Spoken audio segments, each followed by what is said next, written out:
अब हमें next scene दिखाया जाता है जहाँ पर ल्यूसी स्नैक्स खा रहा होता है और उसके नीचे फैन लिलिन और मिंग फेई होती है। वो दोनों भी स्नैक्स खा रहे होते हैं और बातें कर रहे होते हैं। इस पर फैन लिलिन मिंग फेई से कहती है कि वो जो लड़का था वो कितना ज़्यादा रूड था। वो लड़का तुम्हारे बारे में कितना बुरा भला कह रहा था। क्या तुम्हें बुरा नहीं लग रहा था ये सब कुछ सुन के? मुझे तो बहुत ज़्यादा गुस्सा आ रहा था। फिर वो उसका चेहरा देखते हुए कहती है कि तुम्हारा चेहरा इतना डार्क क्यों हो गया है? क्या तुम रात भर सोई नहीं? और मैंने जो स्किन केयर दिया था क्या तुम उसका यूज़ बिल्कुल नहीं करती? तो मिंग फेई कहती है कि नहीं, जो तुमने मुझे दिया है मैंने उसे आज तक यूज़ नहीं किया है, क्योंकि मुझे बुरा लगता है किसी का भी सामान यूज़ करने में। वैसे ये स्किन की बात छोड़ो, मुझे तुमसे ये कहना है कि मेरी ज़िंदगी बहुत ही जल्दी बदलने वाली है, क्योंकि मेरी शादी एक ऐसे इंसान से होगी जिसे मैं पसंद तक नहीं करती। तुमने रेस्टोरेंट में तो देखा ही था कि वो लड़का कितना ज़्यादा मीन था, लेकिन मेरी फैमिली मुझे फोर्स कर रहे हैं उससे शादी करने के लिए। जो सुनकर फैन लिलिन भड़क जाती है और कहती है कि नहीं, तुम उससे शादी नहीं कर सकती। जो सुनकर ल्यूजी और मेंग फेई दोनों ही फैन लिलिन की तरफ देखते हैं, जिसके बाद फैन लिलिन कहती है मैं ऐसा इसलिए कह रही हूँ क्योंकि मुझे नहीं लगता वो लड़का तुम्हारे लिए सही है, क्योंकि वो रेस्टोरेंट पर जिस तरह से बिहेव कर रहा था मुझे नहीं लगता कि वो तुम्हें खुश रखेगा। और वैसे भी उस लड़के की शक्ल में ही लिखा है कि वो एक नंबर का घटिया इंसान है। तुम चाहो तो किसी अच्छे और हैंडसम लड़के से शादी कर सकती हो। फिर फैन लिलिन कहती है कि क्या तुम्हारी नज़र में ऐसा कोई भी लड़का नहीं है जो तुम्हारे लायक का हो, जिसे तुम पसंद करती हो? तो मिंग फेई कहती है कि लड़का है ना, जिसे मैं बहुत ज़्यादा पसंद करती हूँ। और वैसे भी तुम्हारी लाइफ जैसी है मेरी लाइफ ऐसी बिल्कुल नहीं है। फिर हमें मिंग फेई का स्टोरी दिखाया जाता है जहाँ पर जब मिंग फेई की मॉम उस लड़के की फ़ोटो दिखाती है तो मिंग फेई डायरेक्ट मना कर देती है कि वो इस लड़के से शादी नहीं करेगी। और इसमें मेरा पूरा हक है कि मैं किससे शादी करूँगी और किससे नहीं। जो बात सुनकर मिंग फेई के डैड पीछे से चिल्लाते हुए कहते हैं कि तुम ऐसा नहीं करोगी। अगर तुम हमारी पसंद से शादी नहीं करोगी तो फिर किससे शादी करना चाहती हो? अगर तुमने हमारी बात नहीं मानी तो फिर तुमने हमारी क्या इज्जत रखी? जिस पर मिंग फेई कहती है कि आपकी इज्जत रखना इसका मतलब मैं खुद को सेक्रीफाइस कर दूं। आप यही चाहते हैं ना? फिर हमें एक सीन दिखाया जाता है जहाँ पर मिंग फेई टहल रही होती है और अपने घर जा रही होती है। तभी रास्ते पर उसे दिखता है कि उसका जो फियांसे है वो किसी दूसरी लड़की के साथ घूम रहा है। फिर आते टाइम वो लड़का मिंग फेई को देखता है और उसे देखकर वो सोच रहा होता है कि इसे इस टाइम पर यहाँ नहीं होना चाहिए। फिर वो उसके पास जाते हुए कहता है कि तुम इतनी रात को यहाँ पे क्या कर रही हो? क्या तुम अपने बॉयफ्रेंड से मिलने के लिए आई हो? फिर वो लड़का उस लड़की को कहता है कि मैं तुमसे कल मिलूंगा। जो बात सुनकर मिंग फेई कहती है कि इसका मतलब वो तुम्हारी गर्लफ्रेंड है और यही काम तुम करते हो। अगर मैं ये घर पे बता दूँ तो कैसा रहेगा? इस पे वो लड़का कहता है कि तुम ऐसा कुछ नहीं करोगी, क्योंकि मैं तुम्हारा फियांसे हूँ और कुछ महीनों के बाद हमारी शादी भी होने वाली है और मेरा तुम पर पूरा अधिकार है। ये बोलकर वो मिंग फेई को छूने लगता है, जो देखकर मिंग फेई काफ़ी ज़्यादा शॉक्ड होती है और वो अपने फियांसे को ही एक थप्पड़ मारती है। उसके फियांसे को काफ़ी ज़्यादा गुस्सा आता है और वो भी मिंग फेई को मारने ही वाला होता है। इतने में हम देखते हैं कि उससे कोई खींचता है अपनी तरफ और वो दोनों ही नीचे गिर जाते हैं। मिंग फेई वो देखकर काफ़ी ज़्यादा शॉक्ड होती है। वो देखती है कि कोई गिरा है और उसके हाथ में भी चोट आई है, लेकिन वो कौन है उसे पता नहीं लग पाता। इतने में वो लड़का उठता है और वो मिंग फेई पे चिल्लाने लगता है कि तुम्हारी वजह से मैं नीचे गिरा, मैं तुम्हें छोड़ूंगा नहीं। वो उसे मारने के लिए उसके पास जा ही रहा होता है, तभी वो लड़का जिसने मिंग फेई को बचाया वो बीच में आ जाता है और वो मिंग फेई को बचा लेता है। फिर हम देखते हैं कि वो लड़का कोई और नहीं बल्कि फैन बेई है और वो मिंग फेई के लिए काफ़ी ज़्यादा पिट जाता है। इतने में वहाँ पर सभी लोग आ जाते हैं उन लोगों की लड़ाई छुड़ाने के लिए और उसी बीच फैन बेई बाहर आ जाता है और अपनी साइकिल उठाता है और मिंग फेई को अपने पीछे बिठाकर वहाँ से ले आता है। मिंग फेई पीछे से सब कुछ देख रही होती है और अपने मन में सोच रही होती है कि अगर आज फैन बेई नहीं आता तो उसके साथ क्या होता। जब फैन बेई मिंग फेई को अपने पीछे बिठाकर ले जा रहा था तब भी फैन बेई उससे कह रहा था कि तुम मुझ पर भरोसा कर सकती हो, मैं एक अच्छा इंसान हूँ। जिसके बाद मिंग फेई बस स्टॉप पर बस का वेट कर रही होती है, तभी फैन बेई उधर से आ रहा होता है तो मिंग फेई उससे पूछती है कि तुम आखिर मेरा पीछा क्यों कर रहे हो और कितने दिनों से कर रहे हो। तो फैन बेई कहता है कि हाँ, ये बात सच है कि मैं तुम्हारा पीछा कर रहा हूँ, लेकिन मेरा इरादा गलत नहीं था। मुझे डर लगता था कि कहीं तुम्हारे साथ कुछ गलत ना हो, और देखो आज वही हुआ। लेकिन फिर भी मैं तुम्हारी हेल्प नहीं कर सका। लेकिन तुम मुझे गलत मत समझना, मैं एक अच्छा इंसान हूँ। जिसके बाद मेंग फेई उसे कंफर्ट करते हुए कहती है कि तुम्हें ऐसा क्यों लगता है कि मैं तुम्हारे बारे में गलत समझूंगी। अगर आज तुम नहीं होते तो पता नहीं मेरे साथ क्या होता। मैं तो तुम्हारी बहुत शुक्रगुजार हूँ कि तुमने मेरी इतनी बड़ी हेल्प की। जो सब बातें सुनकर फैन बेई को थोड़ा बहुत अच्छा लगता है और वो मुस्कुराता है। फिर नेक्स्ट दिन हमें फैन लिलिन और मेंग फेई का दिखाया जाता है, जहाँ पर मेंग फेई ये सब कुछ कहानी फैन लिलिन को बता रही होती है और कह रही होती है कि इस सब के बावजूद भी तुम मुझे कह रही हो कि मैं उसे लाइक ना करूं। तुम्हें पता है उसने मेरी कितनी बड़ी हेल्प की है। अगर वो नहीं होता तो पता नहीं आज मैं यहाँ पर होती भी या नहीं। और वो अकेले बहुत लोगों से लड़ सकता है। मुझे बचाने के लिए उसने अपनी जान को जोखिम में डाल दिया। ऐसा कौन करता है किसी के लिए। अब तुम बताओ फैन लिली, क्या मुझे मेंग फेई को पसंद नहीं करना चाहिए। इतना कुछ होने के बाद जो सब बातें सुनकर फैन लिलिन कुछ भी नहीं कहती। फिर मेंग फेई फैन लिलिन से कहती है, और मैं भी चाहती हूँ तुम्हारे लिए कि तुम किसी भी लड़के को डेट मत करना जो तुम्हें ऑनलाइन मिले। इतने में ल्यूजी पीछे से आता है और कहता है कि मेरा स्वीट पोटैटो तो खत्म हो चुका है, क्या हम लोग इसे अब फेंक दें। और वैसे भी हमें घर जाना चाहिए क्योंकि सनसेट भी खत्म होने वाला है। फिर फैन लिली ल्यूजी की तरफ देखती है और सोचती है कि बस अब बहुत हुआ। फिर वो उड़ती है और मेंग फेई का हाथ पकड़ती है और कहती है कि तुम्हें ल्यूजी से शादी करनी चाहिए। क्या ये हैंडसम नहीं है, क्या ये गुड लुकिंग नहीं है, ये भी तो एक अच्छा इंसान है। मैं इतने दिनों से इसके साथ रह रही हूँ, मुझे पता है ल्यूजी बहुत अच्छा लड़का है, तुम्हारे लिए एकदम सही है। लेकिन मेंग फेई मना कर देती है और कहती है कि तुम मेरा हाथ छोड़ो और ये सब बातें करना बंद करो। मैंने तुम्हें पहले भी कहा है मुझे किसी से भी प्यार नहीं है। मैं जिससे पसंद करती हूँ उसे ही शादी करूंगी। आखिर फ्रीडम का मतलब क्या है। तुम मुझे फोर्स करके किसी से भी शादी नहीं करा सकती। ये बोलकर मेंग फेई वहाँ से चली जाती है। फैन लिलिन मेंग फेई से कहती है कि तुम इस तरह से नहीं जा सकती, तुम्हें मेरी बात सुननी पड़ेगी। फिर वो वहाँ से जाने लगती है, जिस पर हम लोग लूजी को देखते हैं कि उसका दिल बिल्कुल तेजी से धड़कने लगता है। इधर दूसरी तरफ फैन लिलिन मेंग फेई के पीछे पीछे जा रही होती है और उसे रुकने के लिए कहती है। जिसके बाद मेंग फेई पीछे मुड़ती है और फैन लिलिन से पूछती है कि तुम आखिर हो कौन। जो सुनकर फैन लिलिन बिल्कुल शॉक्ड हो जाती है और इस मोमेंट पे हमारा ये एपिसोड खत्म हो जाता है। आई होप कि आपको ये वीडियो पसंद आई होगी। Thank you so much for watching. Drama की शुरुआत में हम लोग एक लड़की को देखते हैं जो फेन बेई का दरवाज़ा खटखटाती है। तभी फेन बेई अंदर से दरवाज़ा खोलता है और कहता है कि आंटी आप यहाँ पर क्या कर रही हैं, क्या आपको मुझसे कुछ काम है। तभी वहाँ पर फैन लिलिन आ जाती है और वो फैन बेई की आंटी को देखती हुए कहती है कि ये तुम्हारी आंटी है, क्या तुम्हारा कोई रिश्तेदार भी है। जिसके बाद फैन लिलिन कहती है कि मुझे तो पता ही नहीं था कि डैड की कोई रिश्तेदार भी है, वरना उनकी तरफ से मैं किसी से भी नहीं मिली। तभी उसकी आंटी कहती है कि वैसे ये लड़की यहाँ पर क्या कर रही है। तभी अंदर से ल्यूजी कहता है कि इस खाने को चेंज करो, मुझे ये जला हुआ पीस नहीं चाहिए। जो बात यहाँ पर फैन बेई की आंटी सुनती है और कहती है कि अच्छा इसका मतलब तुम्हारे फ्रेंड्स आए हैं, अंदर और कोई भी है। ये बोलकर वो अंदर जाने लगती है, लेकिन फैन लिलिन उसे रोक देती है और बीच में खड़ी हो जाती है। लेकिन फैन बेई की आंटी नहीं सुनती और फिर भी वो अंदर आ जाती है। जिस पर फैन लिलिन कहती है कि क्या तुम्हें बिल्कुल भी मैनर्स नहीं है, तुम जूता पहन के अंदर आ रही हो, कम से कम अपने शूज़ चेंज कर लो। जिस पर फैन बेई कहता है कि आपको शूज़ चेंज करने की ज़रूरत नहीं है, आप ऐसे ही अंदर आ सकते हो। और इधर अंदर ल्यूजी बोल रहा होता है कि उस फूड को चेंज करो, ये बहुत ही ज़्यादा जला हुआ है, मैं तो इसे खा भी नहीं सकता। जिसके बाद फैन बेई की आंटी कहती है कि तुम वो सब छोड़ो, मैं तुम्हें यहाँ पर ये बताने आई थी कि तुम जिस गाड़ी को इतने दिनों से खरीदना चाहते थे वो आ गई है, मैं उसे ड्राइव करके लाई हूँ और वो नीचे है।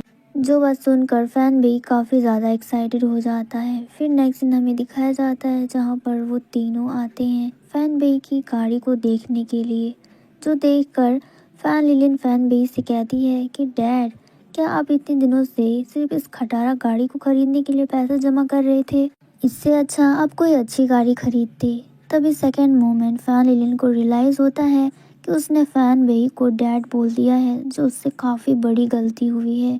अब वो बात सुनकर फैन बेई शॉक्ड होता है और कहता है कि तुमने मुझे क्या कह के बुलाया। अब वो कुछ कह पाता तभी ल्यूजी कहता है कि ये गाड़ी उतनी भी ज़्यादा बुरी नहीं है, खैर इसे चलाने लायक इंसान तुम ठीक ही हो, क्योंकि तुम मॉडर्न कार और मोटरसाइकिल बिल्कुल नहीं चला सकते, तो यही तुम्हारे लिए ठीक है।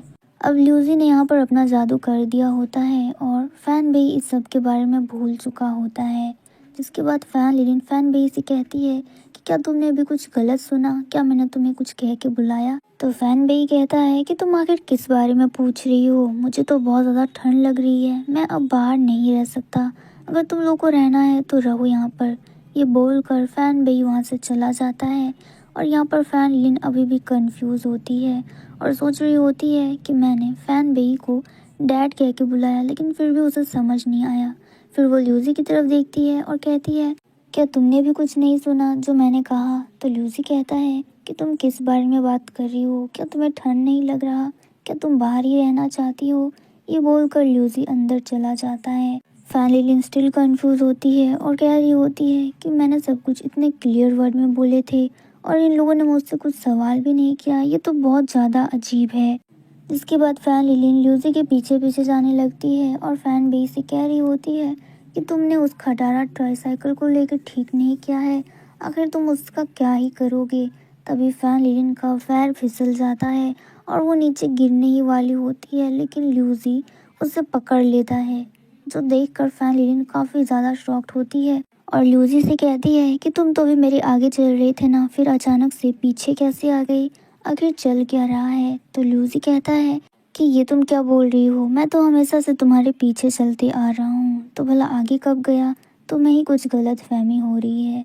ये बोलकर ल्यूसी वहाँ से चला जाता है। ल्यूसी के जाने के बाद फैन लिलिन काफ़ी ज़्यादा कंफ्यूज होती है और उस हर एक मोमेंट के बारे में याद करती है जहाँ पर ल्यूसी ने फैन लिलिन की हेल्प की थी। कि फैन लिलिन जब फर्स्ट टाइम पास्ट में आई थी तो सबसे पहले वो ल्यूसी से मिली थी और उसी ने उसकी हेल्प की थी, और उस दिन रेस्टोरेंट में भी कप गिरने से ल्यूसी ने बचा लिया था, जबकि ल्यूसी का ध्यान तो कप में था ही नहीं, वो तो फूड ऑर्डर करने में बिजी था। और उस दिन क्लास में भी उस लड़के से ल्यूसी ने ही फैन लिलिन को बचाया था, और जिस दिन वो कैफ़े गई थी उससे पहले ही ल्यूसी वहाँ पर पहुँच गया था। उसे काफ़ी ज़्यादा अजीब लगता है। फिर जब ल्यूसी बोर्ड साफ कर रहा होता है तो फैन लिलिन उसे काफ़ी गौर से देख रही होती है। फिर वो उसके पास जाकर उसे पूछती है कि तुम बताओ मुझे, तुम कौन हो? फिर एक और सीन दिखाया जाता है जब फैन लिलिन ल्यूसी को रोक कर उससे पूछने की कोशिश करती है कि तुम मुझे बता दो कि तुम मुझे क्या पहले से जानते हो।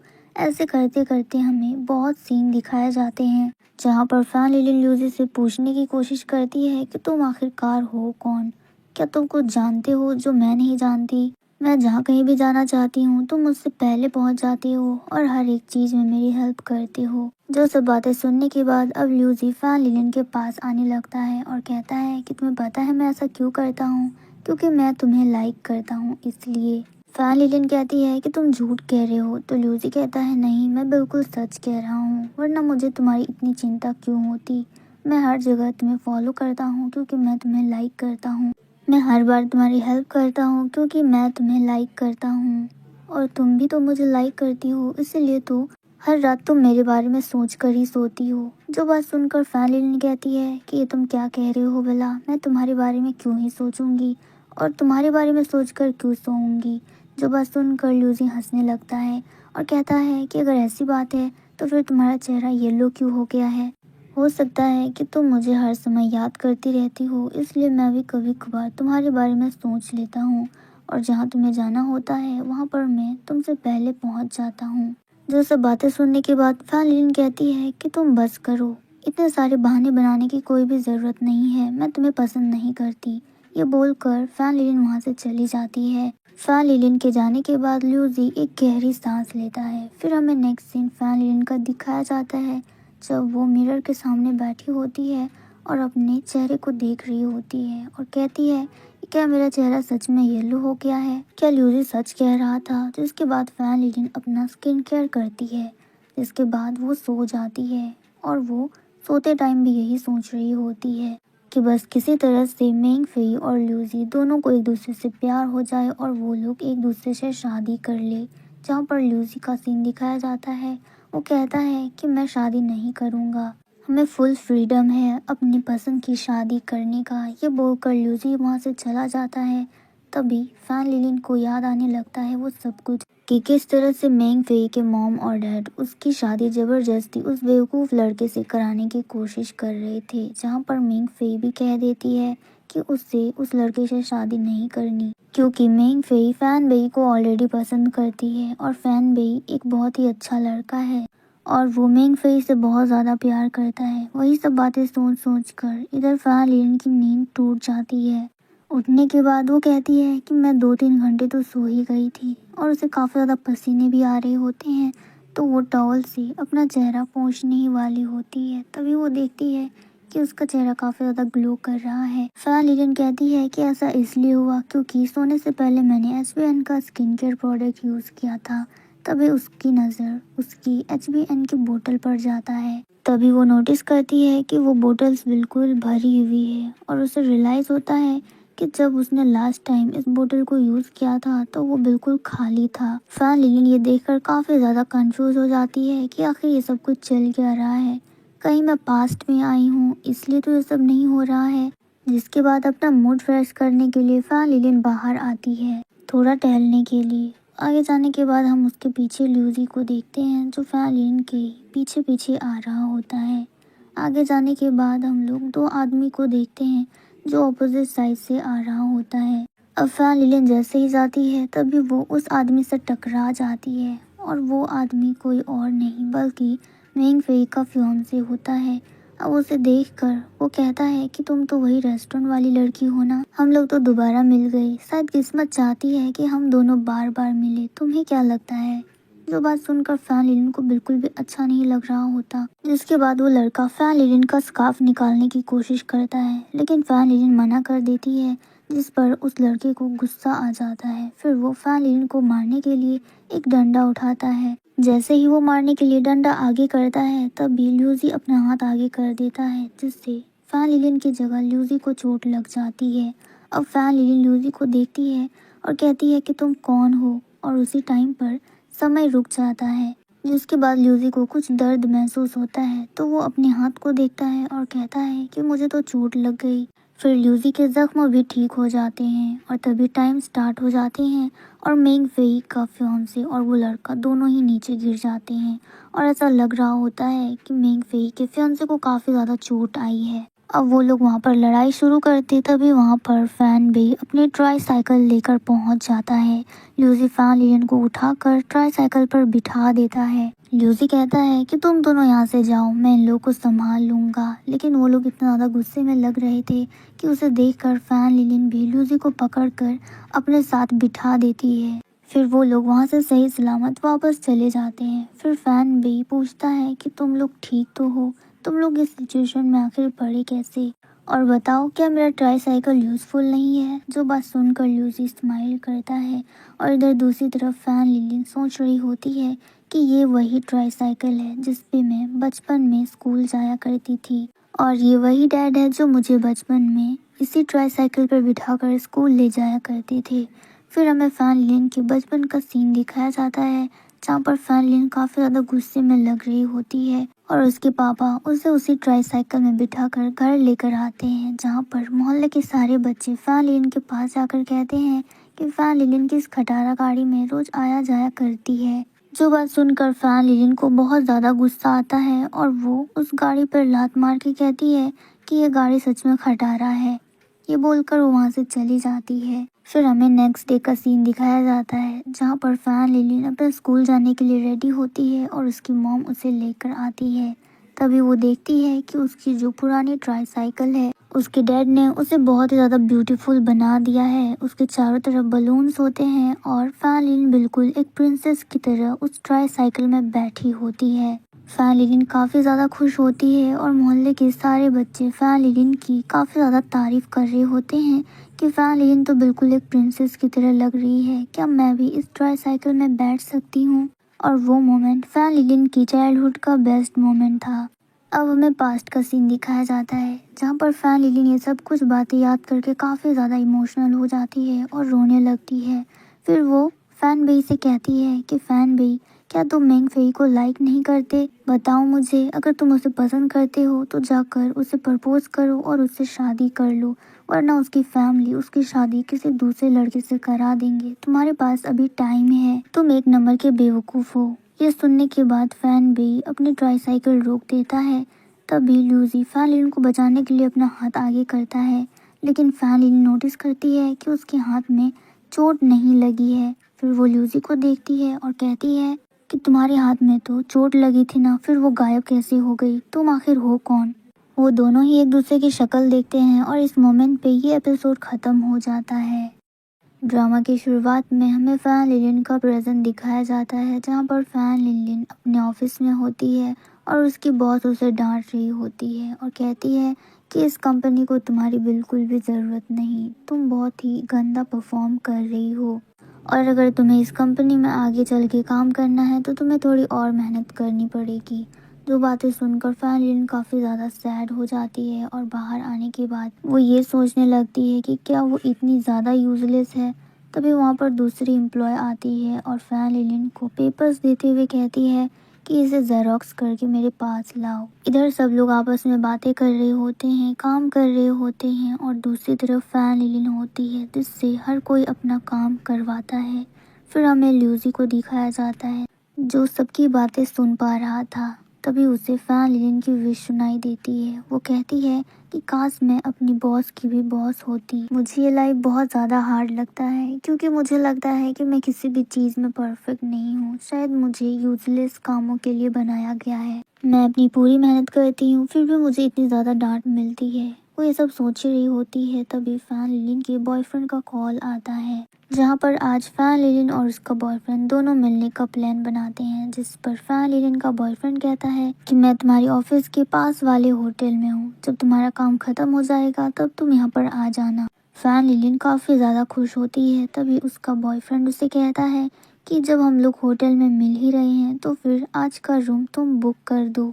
फैन लिलिन भी खुश होती है। वो कहती है कि अगर ऐसी बात है तो ठीक है, मैं अभी रूम बुक कर देती हूँ। जिसके बाद जल्दी से फैन लिलिन एक रूम बुक कर लेती है। फिर नेक्स्ट सीन में दिखाया जाता है कि फैन लिलिन की एम्प्लॉय उसे कह रही होती है कि काम तो पूरा हुआ ही नहीं, ये HBN के चक्कर में मेरी पूरी रात की मेहनत बेकार हो गई। जिसके बाद फैन लिलिन कहती है कि काम तो पूरा हुआ ही नहीं, इसका मतलब हमें इसे दोबारा से स्टार्ट करना पड़ेगा और फिर से इस पर मेहनत करनी पड़ेगी। फैन लिलिन कहती है कि मैं इसे अकेले पूरा नहीं कर सकती, तुम्हें मेरी हेल्प करनी होगी। HBN के जितने भी इंग्रेडिएंट्स हैं उन्हें याद करके हमें सब कुछ कॉपी करना पड़ेगा, क्योंकि HBN एक बहुत ही अच्छा प्रोडक्ट है और हम लोग इसके बारे में जितना अच्छा लिखेंगे सब लोग उतना ही ज़्यादा इसको पसंद करेंगे। जिसके बाद वो एम्प्लॉय कहती है कि वैसे फैन लिलिन तुम्हारा स्किन तो बहुत ही ज़्यादा अच्छा लग रहा है, क्या तुम भी HBN का ही प्रोडक्ट यूज़ करती हो?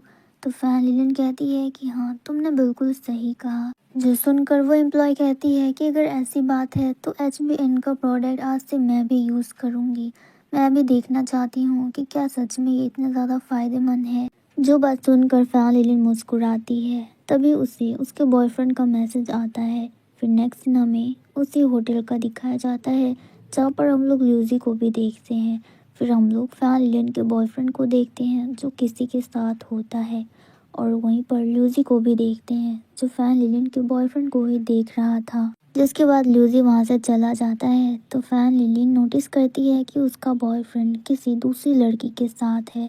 जब वो लोग एक दूसरे के पास आते हैं तो फैन लिलिन का बॉयफ्रेंड उससे कहता है कि एक्चुअली ये मेरी कज़न है और ये बिजनेस ट्रिप में मेरे साथ आई है और ये हमारे साथ ही घूमेगी। जो देखकर फैन लिलिन को बिल्कुल भी अच्छा नहीं लगता।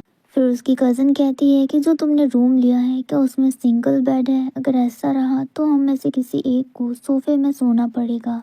फिर वो फैन लिलिन को देखकर कहती है कि क्या ये तुम्हारी गर्लफ्रेंड है? ऐसा लग रहा है कि ये थोड़े पुराने ख्यालात के हैं। इसके कपड़े देखकर लग रहा है कि इसे ठीक से ड्रेसिंग का सेंस नहीं है। जो बात सुनकर फैन लिलिन का बॉयफ्रेंड हंसने लगता है और फैन लिलिन से कहता है कि एक्चुअली ये न्यूयॉर्क में रहती है, इसलिए उसे यहाँ के स्टाइल के बारे में कुछ खास पता नहीं, इसलिए वो ऐसा बोल रही है, लेकिन इसकी बातों पर ध्यान मत दो। लेकिन फैन लिलिन को ये सब देखकर काफ़ी ज़्यादा गुस्सा आ रहा होता है तो वो बोल देती है कि उसे यहाँ पर नहीं रहना, उसे कुछ ज़रूरी काम है इसलिए उसे वापस जाना है। ये बोलकर फैन लिलिन वहाँ से चली जाती है। फैन लिलिन के जाने के बाद उसके बॉयफ्रेंड की कज़न कहती है कि तुम्हारी गर्लफ्रेंड तो बहुत ही ज़्यादा रूड है। फिर नेक्स्ट सीन हमें फैन लिलिन का दिखाया जाता है। वो बस पर आई होती है और उसे मैसेज आ रहे होते हैं उसके बॉयफ्रेंड की, जो उससे कह रहा होता है कि मैं तुमसे कल बात करूँगा, अभी मैं बहुत ज़्यादा बिजी हूँ।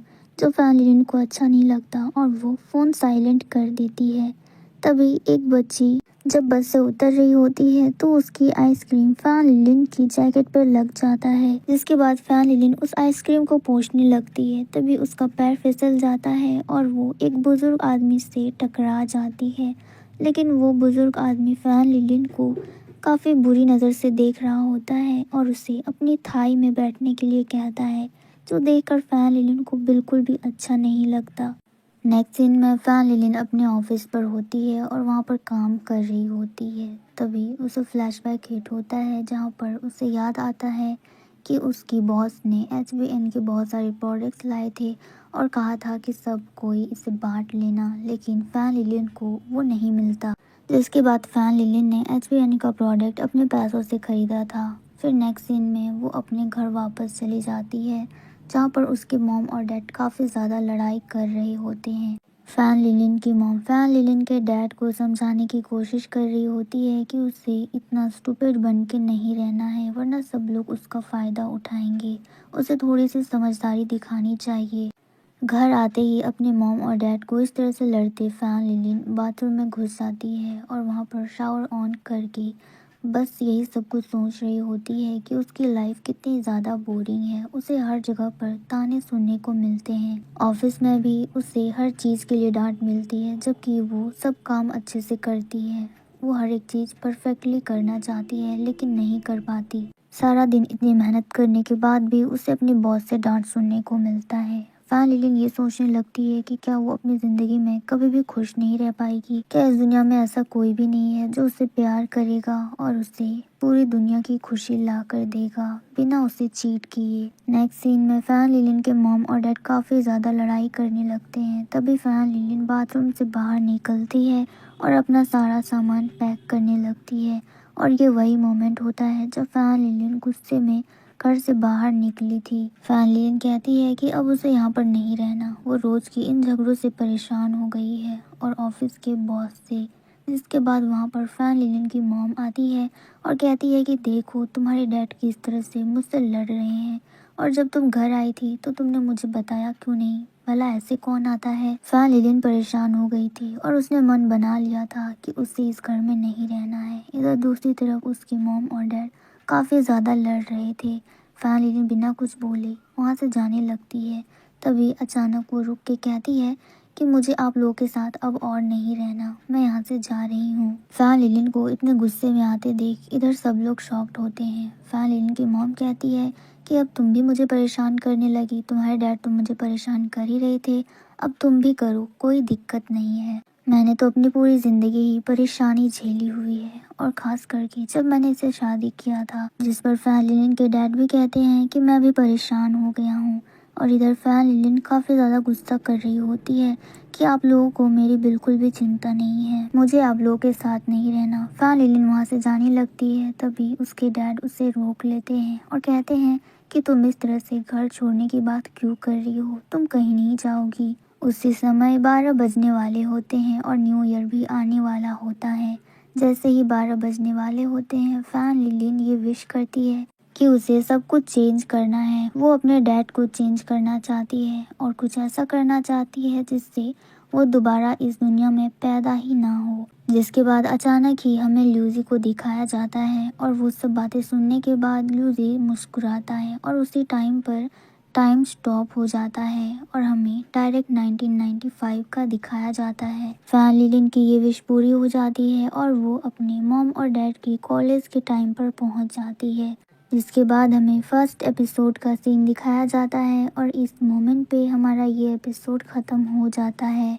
ड्रामा की स्टार्टिंग में हमें पास्ट का सीन दिखाया जाता है, जहाँ पर फैन बेई ने डिसाइड कर लिया होता है कि आज वो किसी भी तरह से मेंग फेई को प्रपोज करके रहेगा। अब वहाँ पर जितने भी लोग होते हैं फैन बेई को देखकर कहने लगते हैं कि ये तो वही लड़का है ना जो कैफे टीना में फूड बेचता है, ये इतना ज़्यादा शिवर क्यों कर रहा है, क्या ये गाना गाने वाला है?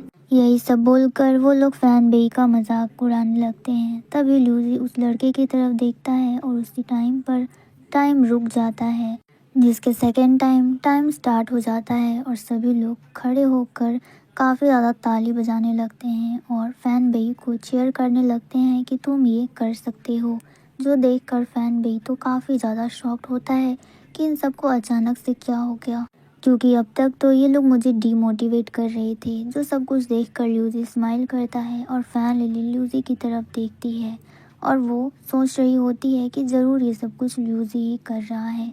तो ल्यूसी कहता है कि तुम मेरी तरफ क्यों देख रही हो, वहाँ पर देखो। जिसके बाद फैन बेई अपना गाना शुरू करता है और जब वो गा रहा होता है तो फैन लिलिन वो देखकर इमोशनल हो जाती है और सोच रही होती है कि वो कितनी बुरी है। वो खुद के लिए अपने मॉम और डैड को अलग करना चाहती थी, जबकि इसमें उनकी कोई गलती ही नहीं। वो हर वक्त यही सोचती रही कि अगर वो पास्ट में आ जाएगी और वो अपने मॉम और डैड को मिलने से रोक देगी तो वो लोग कभी शादी नहीं करेंगे और इससे फैन लिलिन कभी पैदा ही नहीं होगी, जिससे उसे इतनी प्रॉब्लम का सामना भी नहीं करना पड़ेगा जैसे वो अभी कर रही है। ऑफिस जाते वक्त भी और आते टाइम भी हर समय वो प्रॉब्लम से ही गुजरती रहती है। और इससे भी बड़ी प्रॉब्लम ये है कि फैन लिलिन ये सब कुछ किसी से शेयर भी नहीं कर सकती, उसे सब कुछ अकेले ही खुद झेलना पड़ता है और फैन लिलिन इन सब चीज़ों से तंग आ चुकी है। जिसके बाद हमें पास्ट का सीन दिखाया जाता है जहाँ पर फैन लिलिन ये सब कुछ सोच कर रो रही होती है और अपने मन में डिसाइड कर लिया होता है कि वो अपना प्लान कैंसिल कर देगी। वो अपने डैड की तरफ देखती है जो मेंग फेई के लिए सॉन्ग गा रहे होते हैं अपनी पूरी हिम्मत करके। उसे रियलाइज़ होता है कि डैड मॉम से बहुत ही ज़्यादा प्यार करते हैं और वो ये सब बहुत ज़्यादा गलत कर रही है और उसे ये सब कुछ रोकना है। जिसके बाद वहाँ पर मेंग फेई आ जाती है। मेंग फेई के आने के बाद फैन भी अपना गाना गाना स्टॉप कर देता है और स्माइल करता है। फिर वो कहता है कि मैं ये सॉन्ग अपने बहुत ही पसंदीदा इंसान को डेडिकेट करना चाहता हूँ। जिसके बाद फैन लिलिन मेंग फेई को देखती है और वो काफ़ी ज़्यादा विश कर रही होती है कि काश फैन बेई मेंग फेई का नाम ले।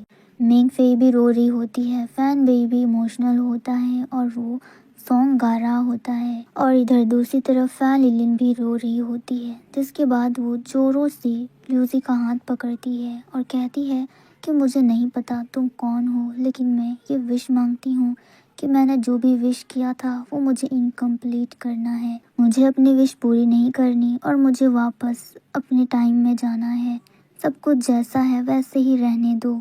फैन लिलिन रोते हुए कहती है कि क्या तुम मेरी ये विश पूरी कर सकते हो? जो सुनकर ल्यूसी कहता है कि तुम क्या बोल रही हो, मुझे तो कुछ भी समझ नहीं आ रहा। जिसके बाद फैन बेई कहता है कि मैं इस सॉन्ग को उस इंसान को डेडिकेट करूँगा जिससे मैं सबसे ज़्यादा पसंद करता हूँ और आज मैं सबके सामने ये बोल रहा हूँ।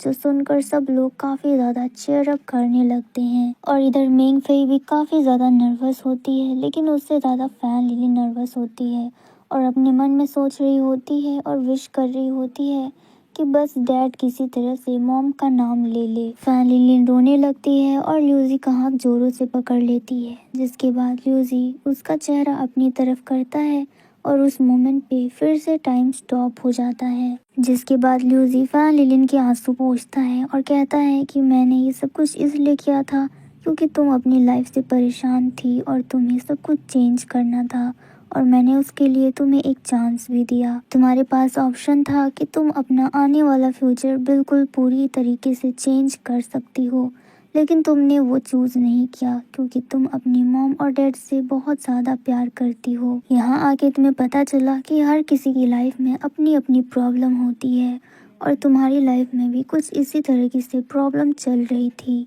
लेकिन हर प्रॉब्लम का एक सॉल्यूशन होता है जो तुम्हें खुद से ढूंढना पड़ता है। जिसके बाद ल्यूसी फैन लिलिन को किस करता है।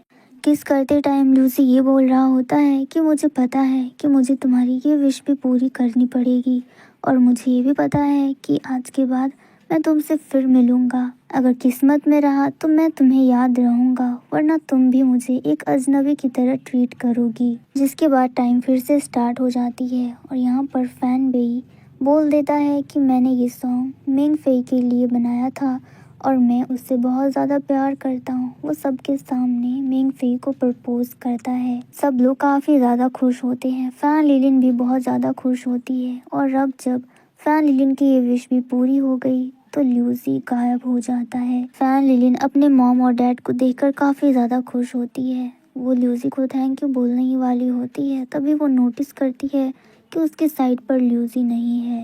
फैन लिलिन अपने आसपास देखती है लेकिन ल्यूसी कहीं भी नहीं होता, जिसके बाद फैन लिलिन को एक लाइट हिट होती है। इसका मतलब कि अब फैन लिलिन के प्रेजेंट जाने का टाइम आ गया है। जैसे ही वो अपने प्रेजेंट में जाने लगती है उसे सब कुछ याद आने लगता है कि किस तरह से वो ल्यूसी को बोला करती थी कि वो मेंग फेई से शादी कर ले और ल्यूसी उसे इस बात पर मना करते रहा। यही सब मोमेंट हमें रिवर्स करके दिखाया जा रहा था, जिसके बाद हमें उस दिन का सीन दिखाया जाता है जब न्यू ईयर आने वाला था और फैन लिलिन ने डिसाइड कर लिया था कि उसे अब इस घर पे नहीं रहना, जहाँ पर फैन लिलिन के डैड उसे कहते हैं कि तुम कहीं नहीं जाओगी, तुमने आखिर ऐसा बात क्यों बोला कि तुम हमें छोड़ के चली जाओगी। और वो देखकर फैन लिलिन की मॉम को भी गुस्सा आता है और वो गुस्से में फैन लिलिन के ऊपर हाथ उठाने ही वाली होती है, लेकिन फिर वो रुक जाती है। जिसके बाद फैन लिलिन अपनी मॉम को पकड़ के रोने लगती है और कहती है कि मैं आप दोनों से बहुत ज़्यादा प्यार करती हूँ, आप लोग इस तरह से लड़ा मत करो, मुझे बिल्कुल भी अच्छा नहीं लगता। फैन लिलिन कहती है कि आप और डैड दोनों एक बहुत ही अच्छे कपल हो और दोनों इस तरह से लड़ाई बिल्कुल मत करना और एक दूसरे पर शक बिल्कुल मत करना। डैड आपसे बहुत ज़्यादा प्यार करते हैं और वो बहुत ही ज़्यादा मासूम है, इसलिए उन पर गुस्सा बिल्कुल भी मत करना। जिसके बाद फैन लिलिन के डैड कहते हैं कि मैंने तुम्हारी मॉम से इसीलिए शादी किया था क्योंकि मैंने उसे प्रॉमिस किया था कि मैं उसे जिंदगी भर खुश रखूंगा। हमारे बीच थोड़ी बहुत लड़ाई हो जाती है, मिसअंडरस्टैंडिंग हो जाती है, लेकिन तुम उस पे बिल्कुल भी टेंशन मत लेना। फैन लिलिन की मॉम भी उसे संभालती है और कहती है कि तुम शांत हो जाओ, इस तरह से छोटे बच्चों की तरह रोना बंद करो। जिसके बाद नेक्स्ट सीन हमें फैन लिलिन के ऑफिस का दिखाया जाता है। फैन लिलिन काफी ज्यादा मोटिवेट हो चुकी होती है और काफी ज्यादा कॉन्फिडेंस भी आ चुका होता है। फैन लिलिन समझ जाती है कि अब उसे किस तरह से काम करना है, उसे दूसरों की बिल्कुल भी चिंता नहीं करनी है और अपने हिस्से का काम पूरी मेहनत से करना है, चाहे बाकी लोग उस हिस्से का काम करे या ना करे, और अपनी तरफ से उसे पूरी कोशिश करनी है। जिसके बाद वो एक सीन में ये याद कर रही होती है कि जो मैंने देखा क्या वो सब कुछ सच था, क्या मैं सच में टाइम ट्रेवल करके आई हूँ और वो इंसान मेरे सपनों में हर रोज आता है जो पास टाइम पर हर वक्त मेरे साथ रहा करता था और एक तरफ से वो मेरा सेवियर भी था। यही सब बातें सोचकर फैन लिलिन एक दिन टहल रही होती है, तभी फैन लिलिन को कुछ महसूस होता है। तभी देखते हैं कि कोई फैन लिलिन का स्कार्फ आगे कर रहा होता है और उसके हाथ में चोट भी लगा होता है जैसे ल्यूसी के हाथ में लगा था। फैन लिलिन समझ जाती है कि ये वही सपने वाला लड़का है। फैन लिलिन जैसे ही पीछे मुड़ती है वो देखती है कि वहाँ पर ल्यूसी खड़ा होता है। फिर वो फैन लिलिन को देखकर स्माइल करता है और कहता है कि इसका मतलब तुमने मुझे पहचान लिया। फैन लिलिन उसे देखकर काफी ज्यादा इमोशनल हो जाती है। फिर फैन लिलिन उसे देखकर स्माइल करती है, जिसके बाद ल्यूसी उसे हग करता है और कहता है कि क्या तुमने मुझे मिस किया, और इस मोमेंट पे हमारा ये ड्रामा खत्म हो जाता है।